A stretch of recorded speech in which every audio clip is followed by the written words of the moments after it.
Good afternoon, everyone. Welcome back to our weekly webinar.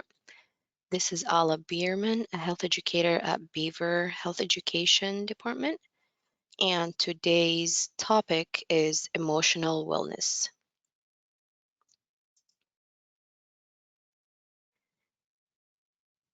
Again, welcome to this session, and if you attended last week's, this is the first dimension of the wellness wheel.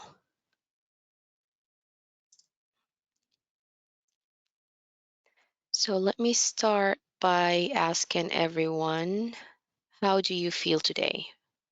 Feel free to write it in the chat box.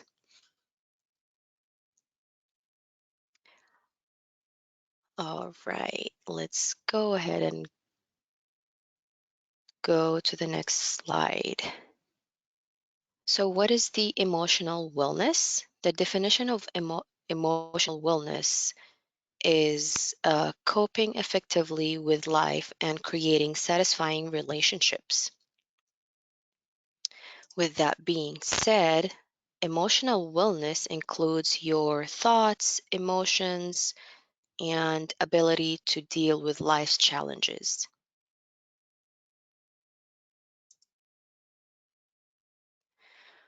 What is it? What is the emotional wellness? It has to do with your emotional life, being aware and validating your feelings and emotional reactions to different situations. Those are all part of emotional well-being or wellness. Includes your ability to cope with stressors and difficult circumstances, resilience in times of uncertainty.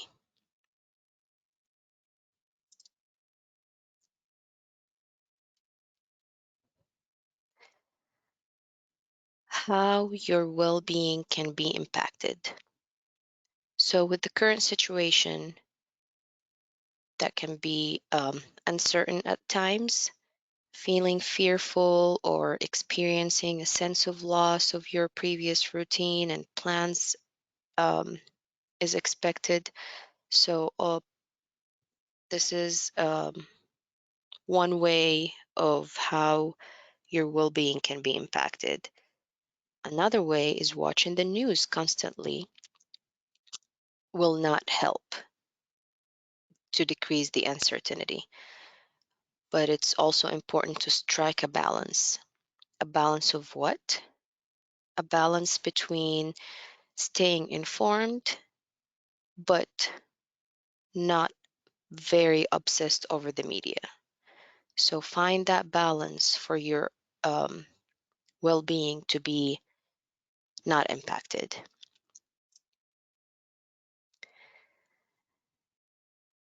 So our emotions can be divided into four zones: blue, green, yellow, and red. The blue is low energy and motivation to participate.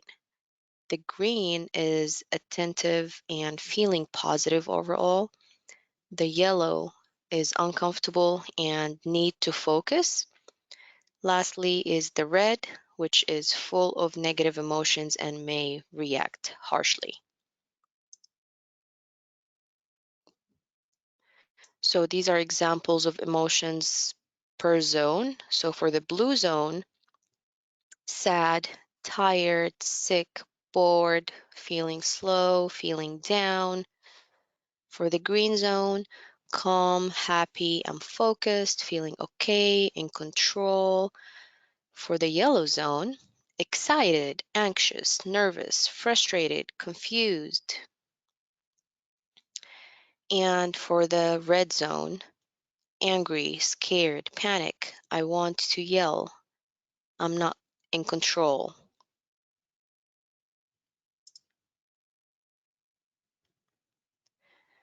So thinking about these four zones, what zone are you in? Which zone do you think you are in right now? You can also put your answers in the chat box.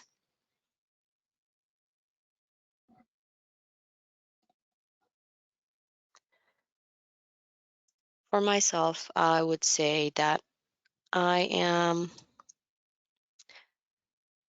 more towards in the green one right now.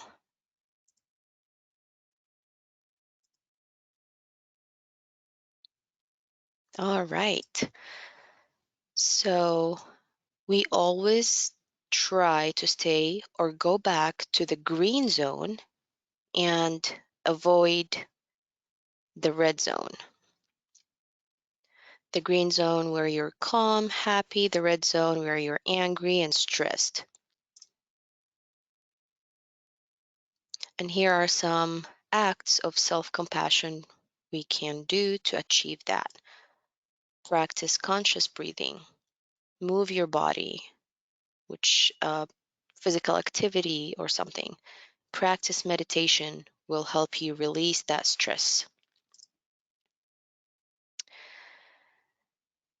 Okay, so we all um, have to check in with our emotional wellness by asking ourselves a couple questions.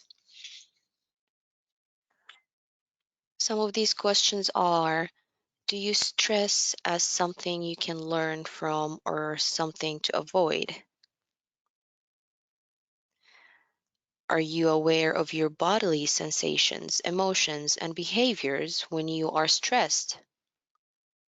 Do you allow yourself to experience emotions just as they are? How do you care for yourself on a daily basis? Are you able to ask for help when you need it? All of these kind of questions you should ask yourself every day or every other day to ensure your emotional wellness.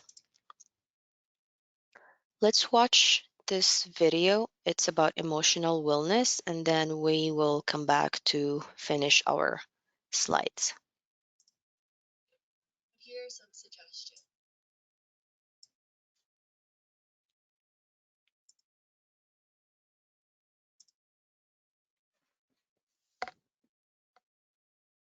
Life can be tough. We all experience challenges, and sometimes it can feel like the hits just keep coming. It's possible to be overwhelmed by everything you're feeling, or to feel like your emotions control you instead of the other way around. Emotional wellness involves understanding your emotions and handling them, whatever they may be. It's not about eliminating all negative emotions. Everyone experiences sadness, stress, and other negative feelings. Instead, emotional wellness is about knowing how to deal with your emotions. How do you manage your stress? How do you take care of yourself? Emotional wellness involves the development of an inner strength and resilience.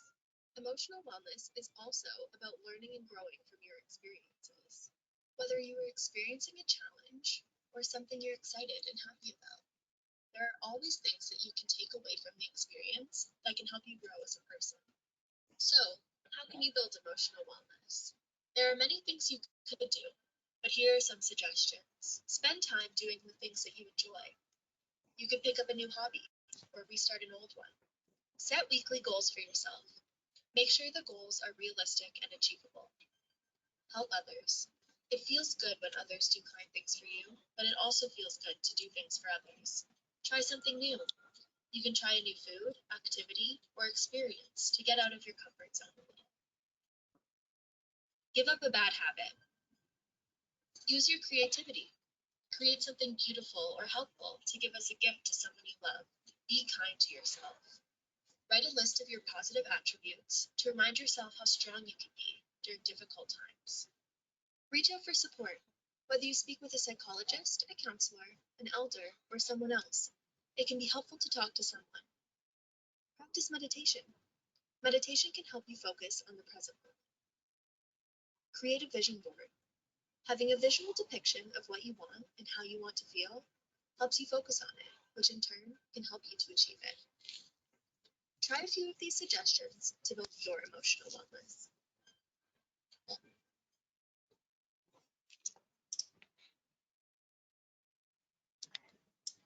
All right, so back to our slides.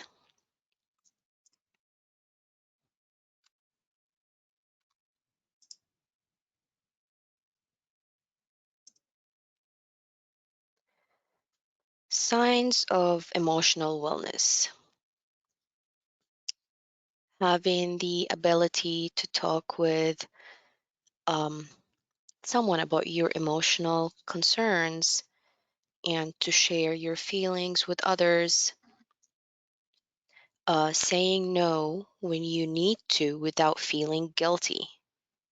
You don't have to be always the yes person. You can be a no person without feeling that guilt. Feeling content most of the times. Feeling you have a strong support network. For example, people in your life that care about you, family, friends. Being able to relax and de stress. Feeling good about who you are. These are all signs of emotional wellness. How to foster emotional wellness or goals for your emotional wellness.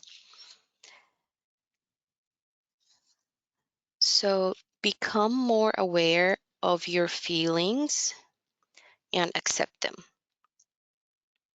as a valid indicators for what you're experiencing. Your feelings are always indicating something. Develop the ability to experience and appropriately express a wide range of emotions, such as joy, humor, fear, anger, frustration, appreciation, sadness, happiness, all of these emotions. Develop assertiveness and confrontation skills. Develop positive feelings about yourself. And that's by instituting a healthy self-esteem and self-concept.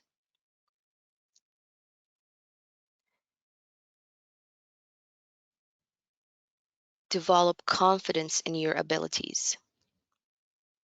Learn relaxation and stress management techniques. As we mentioned, meditation is one of them.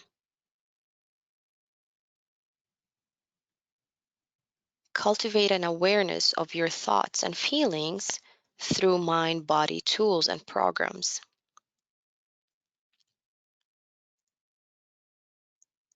Practice expressing both negative and positive feelings.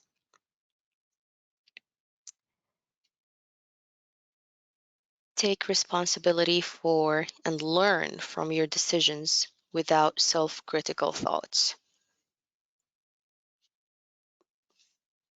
Self-critique might be harsh on some and might be okay with some.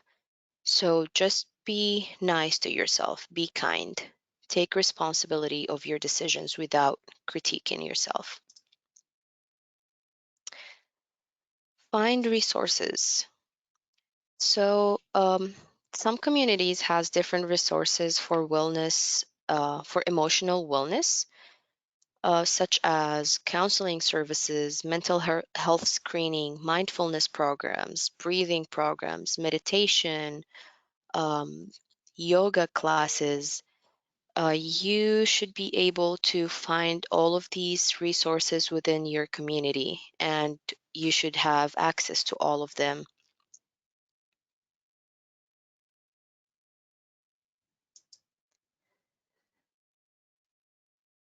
This is a short video about mental health because emotional health and mental health are related. Let's watch this video together.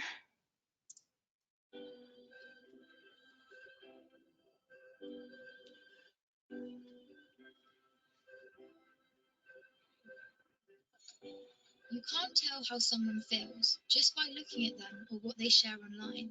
To the outside world, our lives may look perfect, even if in reality they aren't. I'm always worrying about doing well at school, and with the end of year test coming up, I'm not sure how much longer I can cope. My thoughts swarm around my head, sometimes keeping me up all night. Some days it's just all too much, and I feel like I'm lost in space. When I did badly on one of my tests, I just about kept it together until I got home. Then I broke down crying in front of my mum. She listened for a bit, and then she told me that just like physical health, we all have mental health. It's our feelings, our thinking, our emotions, and our moods. She then said that feeling down, angry, and stressed is a normal part of life, just like it's normal to feel happy, confident, and carefree sometimes. We all have positive and negative emotions that come and go based on what's happening around us. These are everyday feelings. Good mental health means experiencing negative emotions. It's not always about being happy. Mum can relate to the feelings of stress. So when Mum suggested I take a break from everything and do something I enjoy, I actually took her advice. So I made myself a hot chocolate, snuggled up in a duvet and watched a film. And you know what? Afterwards I felt so much better. Mum should take her own advice. Most of us only ever share the good things. We don't like to share how we really feel. Every morning when I wake up, negative thoughts stream through my head. Getting out of bed and pretending I'm okay takes all the energy I have. As the day goes on, the negative thoughts turn from a stream into a river. The water rushes through my head so loudly it's hard to concentrate in lessons. And some days it's so bad it feels like a waterfall is trying to pull me over the edge. Everything is so overwhelming. I didn't think my friends would understand if I told them how down I was feeling. But when Sasha opened up to me about how stressed she was feeling, I told her. I wasn't sure how to bring up how I'd been feeling, so I started by saying that I didn't feel like myself. Just her listening made me feel like she understood. She told me some things that had helped her, so I tried them too, but it didn't make much of a difference. Even when I tried to be around my friends, I felt alone. The things I used to enjoy weren't fun anymore.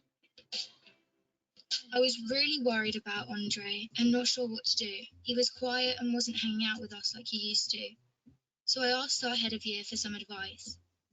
He suggested I get Andre to speak to him since his negative feelings weren't going away. I didn't want to speak to our head of year, but I also didn't want to keep feeling so down, so I went. He said that sometimes we have overwhelming feelings that can be more intense than our everyday feelings. These feelings hang around for a long time and change the way we feel, think, and behave. They can stop us doing what we want to in life. That's what I was going through. He also said that if we're physically unwell, we let people know, we ask for help. It should be no different with mental health. Sometimes our overwhelming feelings are brought on because of things in our life. Sometimes they happen for no reason at all. After hearing this, I felt much less alone and it felt good to talk. Scientists have found exercise can help when you're feeling low, so our head of year encouraged me to sign up to the school football club, which Sasha was already in.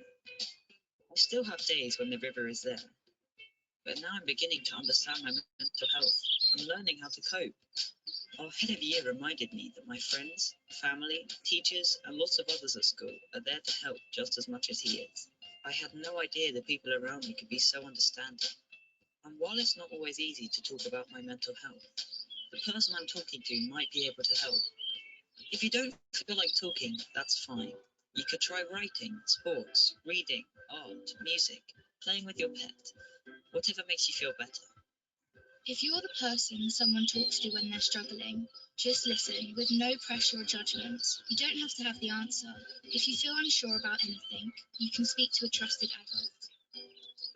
Talking about mental health doesn't have to be difficult. After all, it's something we all have.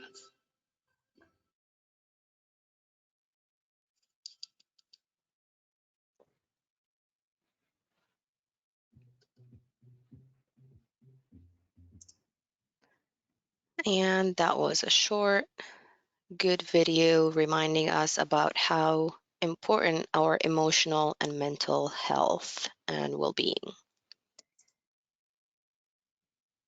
Thank you so much for participating for today's webinar. Have a wonderful day ahead of you, and we will see you next week in our weekly webinars. Thank you so much and have a good day.